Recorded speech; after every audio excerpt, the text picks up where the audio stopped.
你谁啊？我跟你说，这无药可救，调解什么呀？有什么好调解的呀？说你咋了？别着急，别着急，别着急。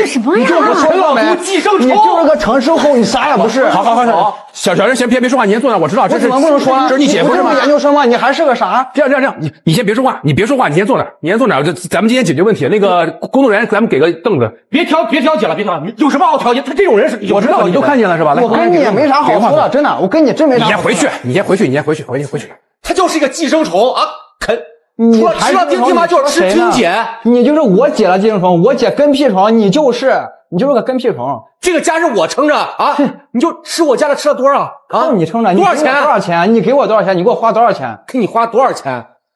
这几年你算算啊！我不用算，借我们家的钱啊！借我们家的钱啊！是借的吗？加一块算一辆宝马车了都。我姐说是给我的。你少说两句行不行 ？In the video, the man angrily shouting with a furious face is Mr. Su. The woman beside him nervously pulling him is his wife Ms. Ren, and the young man on the opposite side who is being accused but looks completely indifferent is Mr. Su's younger brother-in-law. So why did Mr. Su angrily scold his younger brother-in-law as a parasite?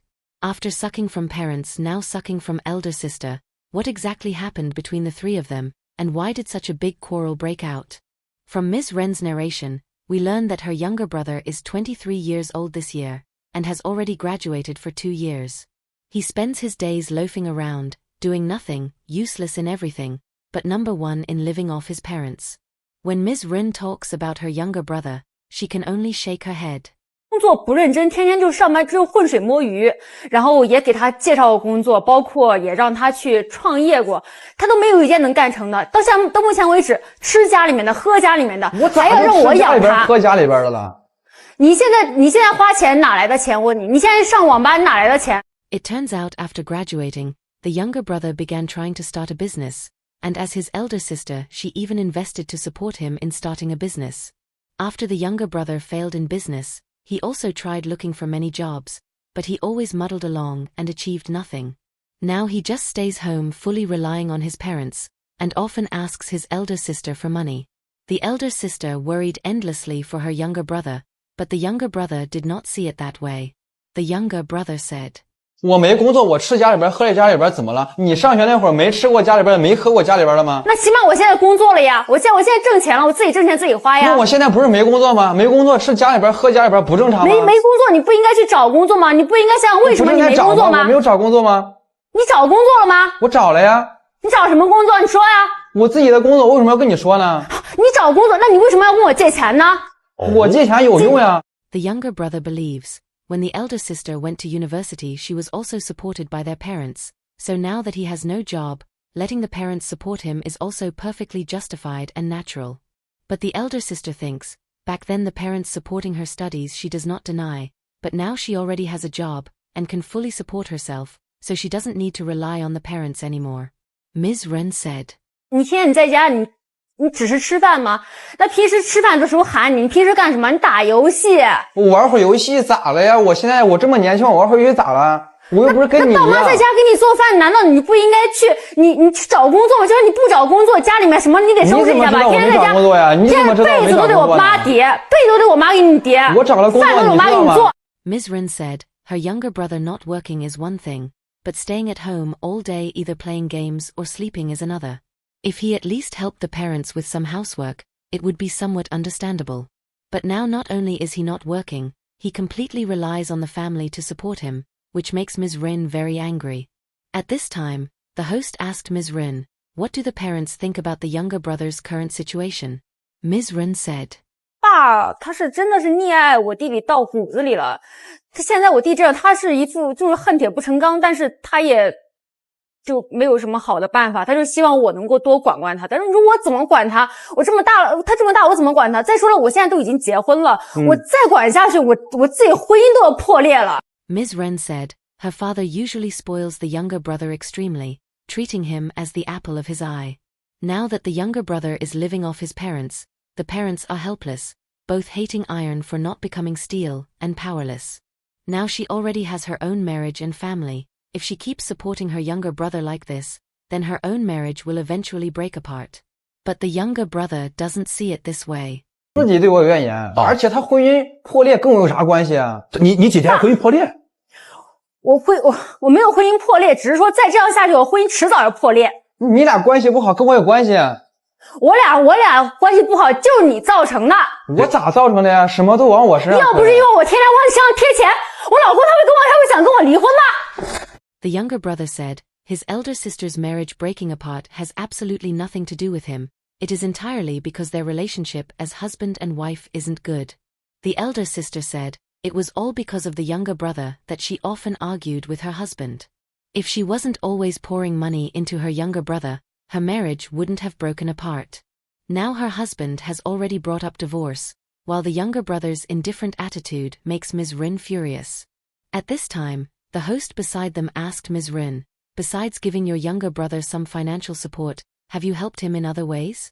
Ms. Rin then said, 就是我结婚以后，我就开了一家服装店。我之前是那个做广告策划，也算是运气比较好吧，生意还行。1年多的时间开了3家分店，然后我就想着，那我弟现在这个样子，我就帮帮他吧。我说不行，我就给他资助一点钱，让他也去干点啥。我老公他不太同意，他觉得说你们2个人。他现在已经是个男子汉了，他有什么要干的，他就应该自己去闯，他应该去吃点苦，去受点罪，这样他才能更好的磨砺，更好的长大。其实我觉得我老公说的有道理，但是没办法，我爸爸就一直跟我说，他说你多帮帮他，他现在也挺难的，因为也可能是你帮着他慢慢自己就走上正轨了就好了。所以最后我就跟我老公商量说，把我第3家分店就是交给他管，说白了就是给他了，让他去管。然后你问问他自己干成什么样了，我都不想说了。It turns out Ms. Ren is in the clothing business, and her career had always been going smoothly. With her own efforts, within a year she opened 3 branches in the city center. Ms. Ren thought, now that she is successful in business, she should support her useless younger brother a little. But this met with strong opposition from her husband. Her husband thought, the younger brother is already an adult man, as a man he should create his own world, and should go through some setbacks to grow, not just sit back and enjoy success. At that time, Ms. Ren also felt her husband's words made sense, but for the sake of her parents, she gave her 3rd store, which she worked hard for, to her younger brother to run. In other words, she just gave him that branch for free. But within half a year, this branch was ruined by her younger brother. Ms. Rin treated the branch as her own child, which made her extremely angry. But the younger brother didn't think so, he said directly. 能怪我吗？我不想把那店好好干吗？要不就是洪水，又是疫情的。而且实体经济根本就不好做，人家早就上网上去买了，谁在你跑你家店里去买？全世界就你有洪水疫情，那整个郑州都有洪水疫情，那都赔钱了呀，那为什么别人都干得好啊？有几个赚的呀？而且我第2家店都为了贴补你第3家店，第2家店都黄了。那照你这么说，我是不是我唯一的1家店也要干黄啊？那你的意思是我想把那店干黄呗？你不想干黄，你跟我说说你1个月去几次？ The younger brother believes the shop closing down had nothing to do with him. This cannot be blamed on him at all, and besides, during the operating period Zhengzhou had both floods and a pandemic. Now physical retail is fundamentally hard to do, everyone shops online, who still goes to physical shops? So the shop closing was very normal. Ms. Ren said, is it only your shop that had these problems? Why can others run it well, but you cannot? Now her 2nd branch also had to be used to cover the loss of her younger brother's shop, and is about to close down too. At this time, the elder sister revealed the real reason why the shop closed down. 那个店交给你了，你1个月去几次？我每次去你都不在店里。就这店里有2小姑娘在那儿，你知道吧？每天我去了，她不是在那儿化妆，就是在那儿唠嗑，再不就在那儿抠手机。 Ms. Ren said, every time she went to the younger brother's shop, she never saw him. Only 2 young girls were left in the shop, and when customers came, they didn't even greet them, either chatting or putting on makeup, otherwise just sitting there playing on their phones. Ms. Ren felt, if this continued, the shop would definitely close down. But her younger brother didn't think so. 人家小姑娘干挺好的，要样有样，要颜有颜。是要样有样，谁？人家去买衣服的，人家是看长相的。那找俩人老人家买衣服的2个人给我来抠手机，连搭理都不搭理，头都不抬一下。哎，姐姐，找2个老太婆能行吗？ The younger brother thought the 2 young female clerks were not only pretty, but also had good figures, which could attract customers' eyes, and was a big help to the shop's business. When the elder sister heard what the younger brother said, she completely broke down on the spot. She had already worried endlessly for her younger brother. At this time, the mentor also voiced his opinion. 姐姐却感受到了深深的压力，因为姐姐从小到大，她在意识当中都受到了父母这种无声的催促，叫什么？你弟弟的命运你得负责，爸妈现在能管，将来爸妈老了，你的弟弟还是没有成器，还是没有扶上墙，谁来管？姐姐来管。 Hearing the mentor's words, Ms. Ren burst into tears. An elder sister is like a mother. This saying was fully reflected in Ms. Ren. The younger brother's uselessness made the elder sister feel great pressure. At this time, Ms. Ren's husband rushed angrily onto the stage, directly scolding his younger brother-in-law harshly. 别着急，别着急啊！你谁啊？我跟你说，谁无药可救，调解什么呀？有什么好调解的呀？说你咋了？别着急，别着急，别着急。什么呀？你就是个陈老没，寄生虫，你就是个成生后，你啥也不是。好，小人先别说话，你先坐那，我知道这是我怎么不能说呢？这是你姐夫是吗？研究生吗？你还是个啥？这样，你先别说话，你别说话，你先坐那，你先坐那，咱们今天解决问题。那个工作人员，咱们给个凳子。别调解了，有什么好调解？他这种人是，我知道你都看见了是吧？来，我跟你也没啥好说的，真的，我跟你真没啥。你先回去。来，坐上去，忍不了了。不是有什么？拿着话没什么好调解什么呀？啊，他就是一个寄生虫啊，你除了丁妈就是吃丁姐，你就是我姐的寄生虫，我姐跟屁虫，你就是个跟屁虫。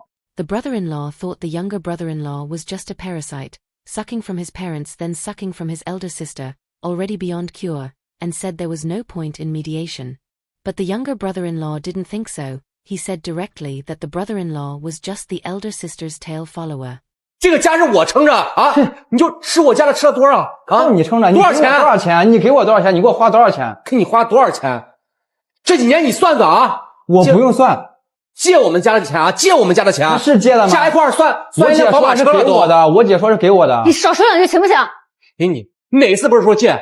你跟我说哪次你不是说借 Mr. Su said, the younger brother-in-law eats his food, drinks his drinks, and takes from him. In the past 2 years the money spent on him could buy a BMW car. Nominally it was borrowing money, but he never repaid a cent, which made Mr. Su furious. But the younger brother thought, money given by the elder sister was completely natural and justified, and the brother-in-law shouldn't interfere too much. At this time, the younger brother even opened his mouth on stage to borrow another 100,000 yuan from his elder sister. The brother-in-law exploded with anger when he heard this. 我以前我知道，但是我想不到有这么多，有一部分我不知道，我知道就已经不少。对于这10万块钱，你也感觉到不行，肯定不行，借条也不行，借条也不行。我这么多年加一块啊，加一起都一辆车了，还借，给出去根本都拿不回来。The brother-in-law said, the money he already gave the younger brother-in-law could buy a BMW, and the money his wife secretly gave, he didn't even dare to imagine. The younger brother-in-law was a bottomless pit. If this 100,000 yuan was lent to him, it would be like throwing meat buns to a dog, never to return. This time, Mr. Su firmly opposed lending money again to the younger brother-in-law. 我家条没有那么好啊，现在有打算要孩子了，这哪有钱啊？养孩子多费钱啊，哪还有钱啊？这是我弟，我总不能不管他吧？管，咱没管吗？咱帮他多少啊？刚开始在一块儿的时候，给了钱，我都答应了呀。Mr. Su said, their family's conditions are not very good. Recently they also plan to have children. Their own living pressure is already very high, and they really don't have the energy to continue supporting the younger brother-in-law. Mr. Su also said, 我觉得弟弟人不错啊，我们俩经常刚开始关系还挺不错的，经常谈心，有时候还一块喝酒。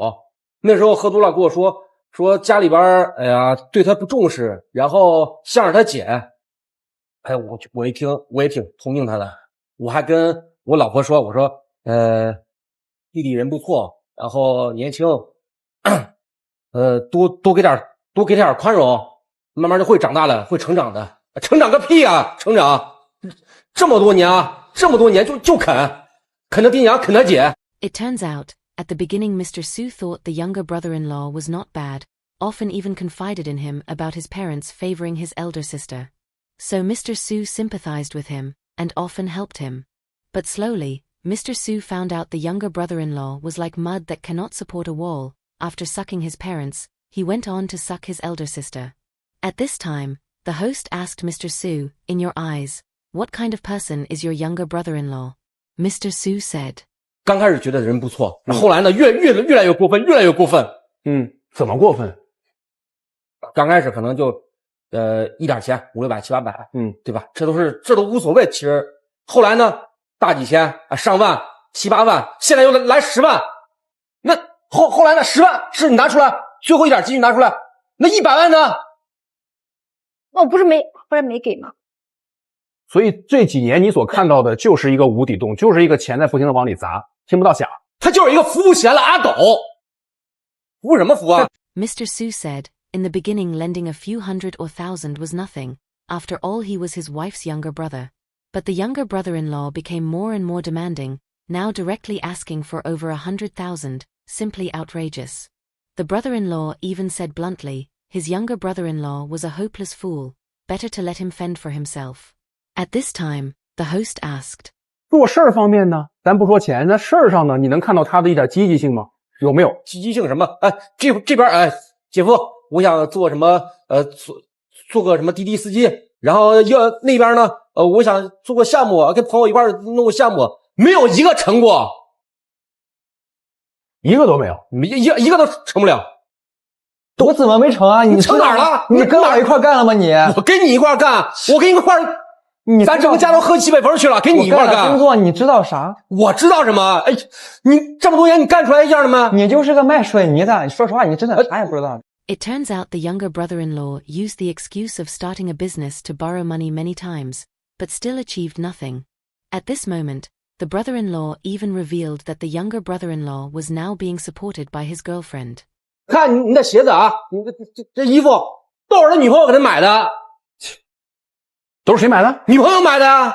他女朋友？对啊，这几年一直换女朋友，10几个了。刚才我在下边听他说了，10几个了。有些花女朋友钱啊，花你爹妈钱，花你姐的钱，你干成什么了？我问你干成什么了？我干成什么？我为啥要跟你说呢？什么都干不成，你一辈子什么都干不成。说两句吧，你少说两句吧。你个卖水泥的，我忍了好几年了，你知道吗？这3年我忍了3年了。It turns out the younger brother-in-law was currently being supported by his girlfriend, and in a few years had already changed more than 10 girlfriends. Mr. Su said bluntly, he had endured the younger brother-in-law for 3 years, but he achieved nothing, only knew to live off parents and his elder sister. From his words, it was clear he had no understanding of human relations. The elder sister's help without expecting anything in return, in his eyes became natural and justified. In the end, Mr. Su spoke very harshly. If his wife continued to give money to her younger brother without bottom line, he would immediately file for divorce, and never endure again. Ms. Rin burst into tears on the spot. She admitted she only pitied her younger brother, but also didn't want to lose her marriage because of this. After the patient mediation of the guests, the younger brother-in-law finally realized his mistake, admitted he was too irresponsible in the past, and said after returning he would definitely find a job and work seriously. Ms. Ren also said, if her younger brother could truly support himself, then in the future if he had suitable opportunities, she and her husband would, after discussion, provide some help within reason. In this family storm, the brother-in-law's anger was not without reason. Years of giving only led to endless demands. He had already been forced to the edge of divorce. The elder sister was stuck between family love and marriage, wanting to protect her younger brother, but also afraid of losing her husband. This dilemma was truly heartbreaking. And the younger brother? So young, yet achieving nothing, treating his elder sister's sacrifice as natural. Today, although under mediation, he lowered his head and admitted fault. Will he really change? Or is this just another empty promise? Is family affection support or indulgence? Do you think the elder sister should continue managing her younger brother? Please leave your thoughts in the comments. I really look forward to hearing your voice. If you like this video, don't forget to like and subscribe. We will see you next time.